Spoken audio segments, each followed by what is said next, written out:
మన సంతోషాన్ని మనకి తెలీకుండానే నిశ్శబ్దంగా దొంగిలించేసే ఒక అలవాటు గురించి ఈరోజు మాట్లాడుకుందాం. చాలామందిలో ఇదుంటుంది, కానీ ఉన్నట్టు కూడా తెలీదు. మరి ఆ అలవాటును ఎలా గుర్తించాలి? దాన్ని అధిగమించడానికి వేల సంవత్సరాల నాటి భగవద్గీత జ్ఞానం ఎలా సహాయపడుతుందో తెలుసుకుందాం. అసలు ఈ పోలిక మన సంతోషాన్ని ఎందుకు లాగేసుకుంటుంది? పక్కవాళ్ల విజయాన్ని చూసినప్పుడు మనలో ఎక్కడో ఒక మూల ఒక చిన్న అసంతృప్తి ఎందుకు మొదలవుతుంది? ఈ ప్రశ్న మనందరినీ ఏదో ఒక టైంలో ఇబ్బంది పెట్టేదే. రండి, ఈరోజు దీనికి సమాధానం వెదుగుదాం. మన ఆనందాన్ని దొంగిలించే ఆ దొంగ ఎవరో కాదు, ఎక్కడో బయటలేడు, మన ఆలోచనల్లోనే ఉన్నాడు. దాని పేరే పోల్చుకోవడం.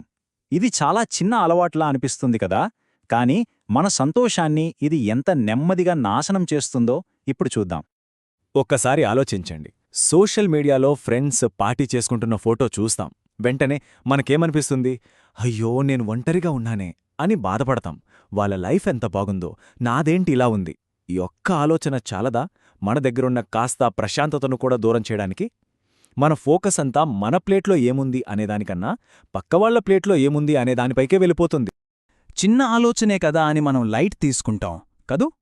కాని ఈ పోల్చుకోవడం అనే అలవాటు మన మెంటల్ హెల్త్పై ఎంత పెద్ద ఎఫెక్ట్ చూపిస్తుందో తెలుసా? అది మనల్ని ఎలా బంధిస్తుందో ఇప్పుడు కొంచెం లోతుగా చూద్దాం. అసలు ఈ పోల్చుకోవడంలో ఉన్న అతిపెద్ద మోసమేంటో తెలుసా? మనం ఇతరుల జీవితాలలోని హైలైట్ రీల్ను చూస్తాం, వాళ్ల సక్సెస్లు, వాళ్ల హ్యాపీ మూమెంట్స్, కాని దాన్ని మన జీవితంలోని బిహైండ్ ది సీన్స్ ఫుటేజ్తో పోల్చుకుంటాం. అంటే మన కష్టాలు, మన బలహీనతలు అన్నింటితో. ఇది ఎప్పటికీ సరితూగని త్రాసులాంటిదన్నమాట. ఇది మనకు తెలియకుండానే మన లైఫ్లో ఒక భాగమైపోయింది. చూడండి, క్లాస్లో ఫ్రెండ్కి మనకన్నా ఎక్కువ మార్కులొస్తే, ఆఫీస్లో కొలీగ్కి ప్రమోషన్ వస్తే, లేదా ఇన్స్టాగ్రామ్లో ఎవరో ఫారెన్ వెకేషన్ ఫోటోలు పెడితే మనసులో ఎక్కడో చిన్న అసూయ, ఒక రకమైన అసంతృప్తి మొదలవుతుంది. ఈ పోలిక అనేది ఒక రకంగా విషంలా మన జీవితంలోకి పాకిపోయింది. అసలు డేంజర్ ఇక్కడే ఉంది. మనం ఎప్పుడైతే పక్క ట్రాక్లో వెళ్తున్న వాళ్లని చూడటం మొదలుపెడతామో మన సొంత దారిమీద ఫోకస్ పోతుంది. మన ఎదుగుదలకు ఉపయోగపడాల్సిన ఎనర్జీ, టైం అంతా వేస్ట్ అయిపోతుంది అనవసరమైన పోలికల్లో. సరే, ఈ సమస్యకు పరిష్కారం కోసం మనం కొన్ని వేల సంవత్సరాల వెనక్కి వెళ్దాం. భగవద్గీతలో అర్జునుడి కథను చూద్దాం. వినడానికి పాత కథలా అనిపించినా అర్జునుడి ప్రాబ్లం మన మోడర్న్ ప్రాబ్లంకి అద్దం పడుతుంది. కురుక్షేత్ర యుద్ధభూమిలో మహావీరుడైన అర్జునుడు తన గాంధీవాన్ని పక్కన పెట్టేశాడు. ఎందుకు? అతను చెయ్యాల్సిన పనిమీద దృష్టి పెట్టకుండా ఆ పని ఎవరిమీద చెయ్యాలో చూడ్డం మొదలుపెట్టాడు. ఎదురుగా ఉన్నది శత్రువులు కాదు, తన గురువులు, తాతలు, అన్నదమ్ములు. వాళ్ల శక్తితో, వాళ్లతో ఉన్న బంధంతో తనను తాను పోల్చుకోవడం మొదలుపెట్టగానే అతని కాన్ఫిడెన్స్ మొత్తం కూలిపోయింది. అర్జునుడి మనసులో నడిచిన సంఘర్షణ ఇదే. వీళ్లంతా నావాళ్లే, గొప్ప యోధులు, వీళ్లతో నేను పోరాడ్డం సరైందేనా అని. చూశారా, పోలిక మనలో ఎలాంటి సందేహాన్ని, నిస్సహాయతను క్రియేట్ చేస్తుందో? నేను దీనికి సరిపోతానా? నేను వెళ్తున్న దారి కరెక్టేనా? ఇలాంటి ప్రశ్నలు మనల్ని మనమే వేసుకునేలా చేస్తుంది. మరి అలా కుప్పకూలిపోయిన అర్జునుడికి శ్రీకృష్ణుడిచ్చిన సమాధానం ఏంటి? అది ఎంత సింపుల్గా, ఇంకా ఎంత పవర్ఫుల్గా ఉంటుందో ఇప్పుడు చూద్దాం. ఇక్కడే శ్రీకృష్ణుడు ఒక యూనివర్సల్ ట్రూత్ చెప్పాడు. ప్రతి మనిషికి ఒక పాత్ర ఉంటుంది, ఒక దారి ఉంటుంది. నువ్వు పక్కవాడి దారిని చూస్తూ ఉంటే నీ దారిలో నువ్వు ఒక్క అడుగు కూడా ముందుకు వేయలేవు. ఇది కేవలం అర్జునుడికి చెప్పిన మాట కాదు, మనలో ప్రతి ఒక్కరికీ వర్తిస్తుంది.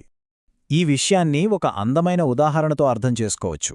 అనుకోండి, ఒక మామిడి చెట్టు ఒక చెర్రీ చెట్టును చూసి, అయ్యో, నేను నీలా అందమైన పువ్వులు ఎందుకు పోయలేకపోతున్నాను అని బాధపడితే అది ఎప్పటికీ తీయటి మామిడి పండునివ్వగలదా? ఇవ్వలేదు. మన జీవితాలు కూడా అంతే. ఒక్కొక్కరి ప్రయాణం వేరు, ఒక్కొక్కరి సమయం వేరు.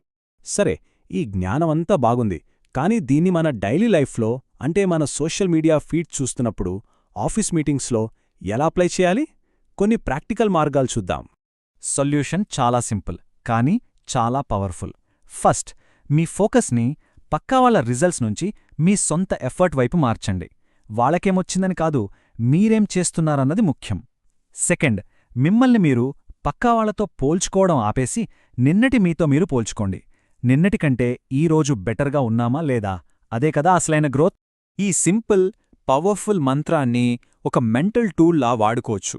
మనసులోకి పోలిక అనే ఆలోచన వచ్చిన ప్రతిసారీ ఇది వాళ్ల జీవితం, ఇది నా జీవితం అని మనకు మనం గుర్తు చేసుకోవాలి. అంతే, ఆ ఆలోచన చక్రాన్ని అక్కడితో ఆపేయొచ్చు. చివరగా ఒక్క విషయం గుర్తుంచుకోండి. ఎప్పుడైతే మనం పోల్చుకోవడం ఆపేస్తామో అప్పుడు మన జీవితం కంట్రోల్ మన చేతుల్లోకొస్తుంది. మన ఆనందానికి రిమోట్ కంట్రోల్ పక్కవాళ్ల చేతిలో ఉండదు, మన చేతిలోనే ఉంటుంది.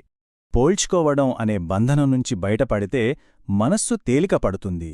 కాని మనల్ని బాధపెట్టే మరో బంధం ఉంది. అదే అనుబంధం, అంటే అటాచ్మెంట్.